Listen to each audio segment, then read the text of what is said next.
Bonjour mes chers téléspectateurs de Télécan Afrique, comme d'habitude ici MJ Jack Linamsambia.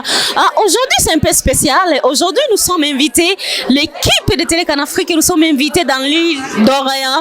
Je suis ici avec toute la gang de Télécan Afrique. Ce soir il y a l'événement qui va se dérouler ici à l'île d'Orléans, ça concerne les jeunes réfugiés. Les jeunes réfugiés nous ont invités aujourd'hui, il y a quelque chose de big qui va se passer ici.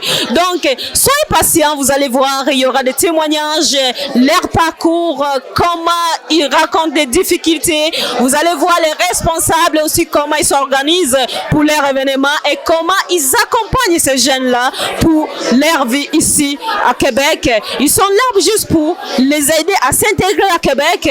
Il y a les gens qui viennent de Sherbrooke, il y a les gens qui viennent de Montréal, il y a les gens qui viennent de partout du Québec.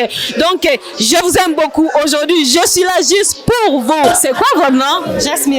Moi, c'est Ruben Salazar. Ahmed Bakour. Belinda Shingiro. Bienvenue à la fête culturelle Orion. Tu viens de quel pays? Je suis centrafricain d'origine et camerounais aussi. Je suis d'origine syrienne. Je suis avec le projet Orion. Le projet Orion, c'est un projet provincial qui regroupe les 14 villes d'accueil du Québec pour les jeunes réfugiés. Puis on essaie de regrouper tous les jeunes ensemble pour leur donner la chance de voir que d'autres jeunes qui sont dans la même situation qu'eux, de comprendre c'est quoi leurs enjeux, trouver des solutions durables avec le ministère de l'Immigration pour essayer de les aider dans leur parcours, dans leur intégration. Si je me rappelle bien, en 2022, j'étais dans une dépression en fait. Et il y a mon agent qui m'a aidé en fait. Il m'a proposé le projet Orion. Il m'a dit c'est un projet des jeunes auquel tu peux intégrer et cela ça peut t'aider. Au début, je prenais ça comme si c'était de la blague, mais malheureusement, pour finir, ça m'a aidé jusqu'à présent et j'ai aimé le projet. Je travaille dans les CSAI, Centre social des immigrants, et nous, on accueille les jeunes qui arrivent à la ville de Montréal. Ça m'a poussé à développer certaines de mes compétences dont je ne connaissais pas moi-même personnellement en fait. C'est ça, peut-être les connaissances, je me suis fait des amis, j'ai eu à voyager, c'est un peu ça. On fait beaucoup de travail d'écoute pour les gens pour savoir qu'est-ce qu'ils veulent, c'est quoi sa problématique. On essaie de développer certaines capacités et à mieux s'intégrer dans la société québécoise. On fait des ateliers de participation citoyenne, de comment devenir un meilleur agent d'intégration, de comment être plus sensible à la réalité des autres, mais aussi à parler de sa problématique pour justement pouvoir travailler, développer des petits projets qui vont aider à combattre ces problématiques qu'ils trouvent une fois qu'ils arrivent ici. Aujourd'hui, c'est la fin de la phase 2. Donc, on essaie d'avoir une grande fête pour fêter un peu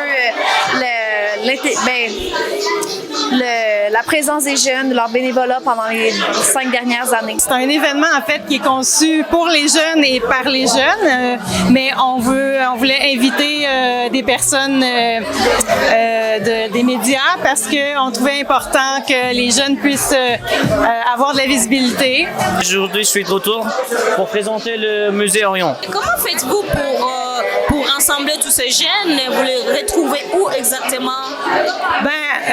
Au début, c'est plus facile d'aller dans les écoles directement, mais étant au sein même de l'organisme d'accueil, on peut prévoir l'arrivée de ces personnes et les accueillir et de les inviter, de prendre contact avec eux dès leur arrivée, d'aller visiter la famille, de prendre contact avec les parents, puis de discuter avec eux déjà, de faire connaissance, d'établir un lien avec eux dès le départ. Puis petit à petit, ils viennent, puis ils ont confiance avec l'organisme dans lequel ils sont attachés. Ils développent un lien envers cet organisme-là. Ils se sentent chez eux quand ils viennent nous voir. Donc, c'est assez facile. La prise de contact se fait très bien. Dans chacune des villes, c'est différent. Il y en a qui vont aller faire du recrutement scolaire. Il y en a qui ça va être par les réseaux sociaux. Mais souvent, quand on est un réfugié, on arrive. Donc, notre nom est donné dans un dossier. Et c'est par ça que les intervenants vont savoir un peu c'est qui les jeunes et qui vont aller les chercher.